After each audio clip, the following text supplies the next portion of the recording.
Okay, देखिए ये आपका जो है LLB 6 सेमेस्टर का जो पेपर नंबर 5 है, ये आपका सिलेबस है। और ये moot court, pre trial preparations and practical participation in trial proceedings, practical training, जिसका पेपर कोड है 6A6008। अब देखिए, जब आपका वाइवा होगा, वाइवा के टाइम पर आपको ये ध्यान रखना है कि आप जिस चीज़ का प्रैक्टिकल दे रहे हैं उसमें आपका पेपर कोड क्या है। पेपर कोड आपका K6008 है, तो ये पेपर कोड आपको अच्छी तरह से याद रखना पड़ेगा। उसके साथ साथ जो आपका मूट कोड आपको नहीं बोलना है वाइवा के टाइम पर। जब एग्जामिनर आपका वाइवा लेगा, आपको यह नहीं, आपको शॉर्ट फॉर्म नहीं बोलना है मूट कोड का आपका प्रैक्टिकल है। आप इसका पूरा नाम देंगे moot court pre trial preparations and participation in trial proceedings. तो वाइवा के टाइम पर ये सबसे बड़ी मिस्टेक हो जाती है स्टूडेंट्स की तरफ से, वो सिर्फ मूट कोड बोल पाते हैं, आगे की लाइन को नहीं बोल पाते हैं, जिसकी वजह से उनके नंबर कम आ जाते हैं। तो आप वाइवा देते समय ध्यान रखेंगे, आपको अपना इस पूरे टॉपिक बताना है, जो आपका पेपर का जो कोड है, सब्जेक्ट है, कोड भी बताना है, उसके आपके साथ साथ आपको अपना पूरा नाम भी बताना है सब्जेक्ट। अब देखिए, जैसा कि अब आप लोगों ने मुझे बताया है कि अब तक आपकी कोई क्लासेस भी नहीं हुई है इसके ऊपर, और ना ही आपसे की कोई प्रैक्टिस कराई गई है मूट कोड की, और ना ही इससे रिलेटेड कोई आपको कोई मटेरियल दिया गया है। तो आज इस हिसाब से देखा जाए तो आज आपकी पहली क्लास मैं ले रहा हूँ, ठीक है। ओके, तो मेरी पूरी कोशिश रहेगी कि मैं आपको ज़्यादा से ज़्यादा मटेरियल और ज़्यादा से ज़्यादा नॉलेज देने की कोशिश करूँ। एक दिन में तो पूरा नहीं हो पाएगा, इसकी मैं और क्लास लूँगा, मंडे को भी क्लास इसकी चलेगी, ठीक है। तो अब डेली क्लास चलेगी, तो डेली कुछ ना कुछ मैं आपको इसमें बताता रहूँगा मूट कोड से रिलेटेड। संडे को कर लीजिए सर, संडे का भी सब ज्वाइन भी कर सकता है जो वर्किंग होंगे। हाँ, नहीं संडे बेटर है, लेकिन संडे में सबसे प्रॉब्लम ये होती है ना कि जैसे जो इंफ्रास्ट्रक्चर है वो सिर्फ कॉलेज में ही अवेलेबल हो पाएगा। ओके, वो घर से नहीं हो पाएगा इस वजह से। ठीक।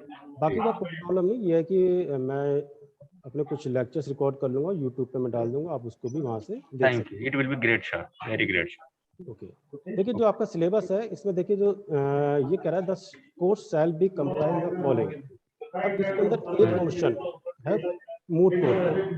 अब मूट कोड में देखिए ये कहना चाह रहा है कि the maximum marks for this paper will be 100। ये पूरा पेपर आपका 100 मार्क्स का है, और सबसे मेन इंपॉर्टेंट वाली बात है कि इसके अंदर कम से कम आपको 2 moot court, at least 2 moot courts in a semester with 10 marks. आपको इस 6 सेमेस्टर के अंदर, चाहे वो 6 सेमेस्टर आपका अब जैसे खत्म हो गया है, ठीक है, तो ये मूट कोर्ट आप सेमेस्टर खत्म होने से पहले भी आप कर सकते थे, या एग्जाम से पहले भी आपको कराई जा सकती थी, ठीक है।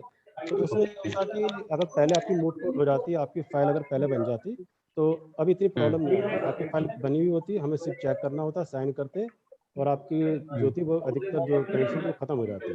तो अब थोड़ी एक्सरसाइज आप लोगों की बढ़ गई है, क्योंकि आपको फाइल भी बनानी है, उसके साथ साथ आपको यहाँ पर मूट कोर्ट की प्रैक्टिस भी करनी है, ठीक है। तो देखिए, अब मूट कोर्ट की बात आती है, पूरा पेपर 100 मार्क्स का है, और 100 मार्क्स के पेपर को इन्होंने कुछ पार्ट्स में डिवाइड किया है। तो कुल मिला के आपको 100 नंबर एक साथ नहीं मिलेंगे, 100 नंबर इन्होंने कई पार्ट में बांटा हुआ है। तो पहला जो 2 मूट कोर्ट आपकी जो होंगी इस सेमेस्टर में 10 मार्क्स की है, यानी एक मूट कोर्ट आपकी 5 नंबर की है, और 2 मूट कोर्ट होंगी आपकी 10 नंबर की। तो 10 नंबर आपके मूट कोर्ट के हैं, जिसकी को आपको अपनी प्रैक्टिकल फाइल में लिखना भी है, और उसकी आपको एक प्रैक्टिस भी आपकी यहाँ होनी थी 6 सेमेस्टर के अंदर, लेकिन कोविड लॉकडाउन होने की वजह से वो नहीं हो पाई, जो प्रॉब्लम थी। Yes, correct. तो ये 10 मार्क्स आपके मूट कोर्ट के हैं, और ध्यान रखें मूट कोर्ट में क्या होगा, मूट कोर्ट के अंदर हम आपको जो केस देंगे, आपको वही केस इसके अंदर लिखने हैं अपनी प्रैक्टिकल फाइल के अंदर। किसी का भी मूट कोर्ट का केस अलग अलग नहीं होना चाहिए, क्योंकि जो क्लासरूम में जो मूट कोर्ट की प्रैक्टिस कराई जाती है वो सभी स्टूडेंट्स के लिए कॉमन रहती है, और कॉमन केस रहते हैं। तो कुल मिला के ये है कि हमें अपनी फाइल के अंदर मूट कोर्ट केसेस को कॉमन रखना है, बाकी का आप जो भी उसमें अलग टॉपिक्स हैं उनको आप अलग अलग कर सकते हैं, उसमें कोई प्रॉब्लम वाली बात नहीं, लेकिन मूट कोर्ट में जो केस डिस्कस किए जाएंगे वो सभी स्टूडेंट्स के कॉमन रहने जरूरी है, ठीक है। क्योंकि एग्जामिनर उसी चीज को देखेगा कि भाई मूट कोर्ट जो आपने यहाँ पे अटेंड करी है उसके केसेस कौन कौन से हैं। तो अगर हर स्टूडेंट के मूट कोर्ट के केसेस अलग अलग होंगे तो आपके नंबर भी कम हो जाएंगे, 0 हो जाएंगे, आप उसका आंसर नहीं दे पाओगे, ठीक है।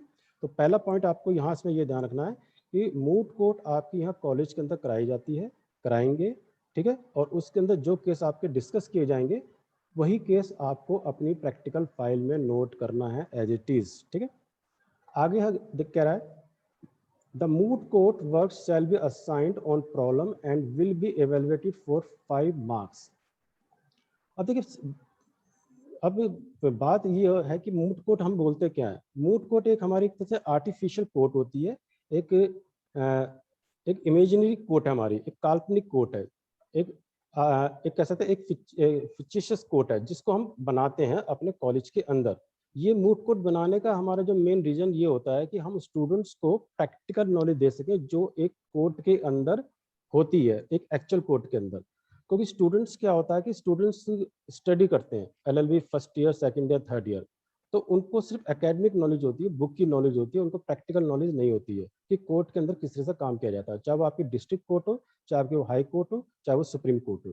तो यहाँ स्टूडेंट सिर्फ किताबें पढ़ता है जिसकी वजह से उसको सिर्फ किताब से रिलेटेड टॉपिक की ही नॉलेज होती है, उनको प्रैक्टिकल नॉलेज नहीं होने की वजह से हम एक आर्टिफिशियल कोर्ट अब कॉलेज के अंदर मूट कोर्ट में कराई जाती है, एक रूम के अंदर कराई जाती है। और उस मूट कोर्ट के अंदर हम एक ऐसा एनवायरनमेंट क्रिएट करते हैं इमेजिनरी, जिस तरह का एनवायरनमेंट आपका चाहे डिस्ट्रिक्ट कोर्ट के अंदर हो, चाहे आपका वो हाई कोर्ट के अंदर है, चाहे वो सुप्रीम कोर्ट के अंदर है, तो उसी तरह की सिचुएशंस, उसी तरह के इंफ्रास्ट्रक्चर, उसी तरह की टेबल, चेयर, जज की सब कुछ हम एक काल्पनिक कोर्ट हम अपने कॉलेज के अंदर बना देते हैं। और जो आपको एनवायरनमेंट आपने जो अगर देखा भी होगा, कुछ ऐसे भी स्टूडेंट्स होंगे जिन्होंने इसमें कोर्ट में प्रैक्टिस भी कर रहे होंगे, ठीक है, ट्रेनिंग में भी उन्होंने देखा होगा, ठीक है। तो उस तरह के कोर्ट जो वास्तविक कोर्ट होता है हम वही सेम कॉलेज के अंदर बना देते हैं, तो उसके अंदर हम उनकी प्रैक्टिस कराएंगे। अब देखिए, प्रैक्टिस कराने के लिए हमारा मेन इंपॉर्टेंट होता है केसेस। हमें मूट कोर्ट के अंदर वही केस डिसाइड करने हैं जिन पे ऑलरेडी जजमेंट आ चुका है। ऐसा केस जिसका भी ट्रायल चल रहा हो, चाहे डिस्ट्रिक्ट कोर्ट में हो, हाई कोर्ट में हो, सुप्रीम कोर्ट में हो, तो ट्रायल किए गए, जिसका ट्रायल अभी चल रहा है, जिस पर अभी फाइनल जजमेंट नहीं आया है, आप इस तरह के केसेस को मूट कोर्ट के अंदर डिस्कस नहीं कर सकते। ये कंटेम्प्ट ऑफ कोर्ट माना जाएगा, क्योंकि मामला अभी कोर्ट के अंदर चल रहा है। कोर्ट के बाहर आप इस तरह के मामले को डिस्कस नहीं कर सकते।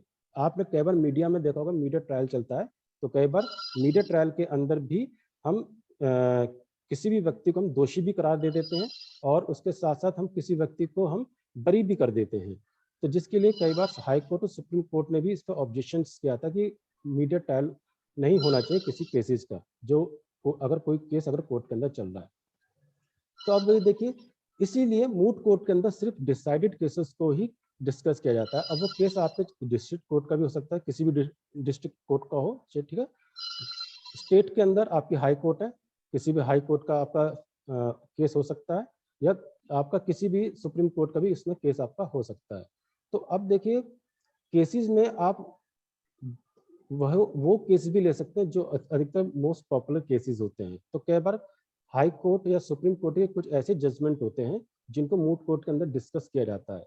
आप इस तरह के केसेस को भी आप अपनी बुक के अंदर देखते होंगे। कई बार सारा बाना वाला केस आ जाता है बुक में, बार बार उसका एग्जाम्पल दिया जाता है। और इसके अलावा कई बार और भी ऐसे केसेस होते हैं, हर्षद मेहता के केसेस हैं, या और भी ऐसे डिफरेंट केसेस हैं जिनका बार बार आपको क्लास के अंदर एग्जाम्पल देखकर आपको बताया जाता है कि इसके अंदर ये जजमेंट आया था। तो आप इस तरह के केसेस को भी मूट कोर्ट के अंदर आप डिस्कस कर सकते हैं। तो मूट कोर्ट के अंदर देखिए, जो आपके पास जो केस हैं इस समय डिसाइडेड वाले, जिन पर जजमेंट आ चुका है, आप उनका एक प्रिंट आउट लेंगे मूट कोर्ट के अंदर एज इट इज, जैसा हाई कोर्ट या सुप्रीम कोर्ट या आपको जो वेबसाइट पर जो भी केस मिल रहा है, आप उसका सेम प्रिंट आउट निकालेंगे। और उस प्रिंट आउट को निकालने के बाद आप उस केस को पूरा पढ़ेंगे कि उस केस के अंदर क्या बोला गया है, कौन सा पक्ष है, कौन सा विपक्ष है, केस की नेचर क्या है, क्रिमिनल है या आपका सिविल है या आपका ये कॉन्स्टिट्यूशन है। तो आपको उसकी नेचर को पहचानना पड़ेगा और उसमें देखना पड़ेगा कि आप उसमें से क्या क्या पॉइंट्स बाहर निकाल सकते हैं। कुछ पॉइंट्स ऐसे होते हैं उस केस के अंदर कि कई बार आपको लगेगा भाई हाँ, इस पॉइंट को जज साहब ने छोड़ दिया, या इस पॉइंट को वकील साहब ने छोड़ दिया, इसमें शामिल नहीं किया। अगर वो शामिल करते तो इसमें और अच्छा डिसीजन जज साहब दे सकते थे, या वकील अच्छी जिरह कर सकता था। तो कुछ अलग अलग तरह के उसमें आपके पॉइंट्स निकल के आएंगे मूट कोर्ट के अंदर। क्योंकि मूट कोर्ट के अंदर क्या होता है हम पहले से जजमेंट आए हुए केस को डिस्कस करते हैं, और लेकिन हम अपनी तरफ से उसमें कुछ और जोड़ने की कोशिश करते हैं, कुछ नया करने की कोशिश करते हैं, क्योंकि जजमेंट जो होते हैं कुछ 5 साल पुराने हैं, 10 साल पुराने हैं, 15 साल भी हैं, 20 साल भी हैं, 50 साल पुराने केसेस भी हैं। तो हाई कोर्ट, सुप्रीम कोर्ट कई बार पुराने केसेस का भी एग्जांपल लेती है, कई बार वो सायरा बानो वाला केस का भी एग्जांपल देकर हाई कोर्ट कुछ डिसीजंस देती है, सुप्रीम कोर्ट भी देती है। तो अब मूट कोर्ट के अंदर देखिए केसेस के लिए अब आपको यहाँ पर, अब मैं आपको एक और आगे का बता रहा हूँ कि इवेलुएटिव 5 मार्क्स। अब देखिए 5 मार्क्स आपको हम यहाँ पे किस चीज के दे रहे हैं, जो आपके पास जो प्रॉब्लम है, प्रॉब्लम का मीन्स क्या है कि जो आपके पास जजमेंट है, जो आपके पास केस है, जो आपने केस प्रिंट आउट किया हुआ है, उसके 5 मार्क्स हैं। अब इसको अपने आपको कहाँ रिकॉर्ड करना है, सेशनल डायरी के अंदर। सेशनल डायरी आपकी डे टू डे होने वाली एक्टिविटीज डायरीज है, जो आप किसी एडवोकेट्स के पास बैठकर प्रैक्टिस करते हैं, तो वहाँ एडवोकेट के चैम्बर पर जो डेली जो एक्टिविटीज होती हैं, जो क्लाइंट आ रहे हैं, कस्टमर आ रहे हैं, किस तरह से उसे फीस ले जा रही है, किस तरह से उनकी एंट्रीज की जा रही है, किस तरह से उनका काम किया जा रहा है, तो एक एडवोकेट के चैम्बर पर जो भी एक रोज एक्टिविटीज होती है वो आपको अपनी सेशनल डायरी के अंदर नोट करनी पड़ती है, या आपने जो भी डेली वहाँ पर काम किया है। अब 5 मार्क्स हैं देखिए इसके फॉर ओरल एडवोकेसी के।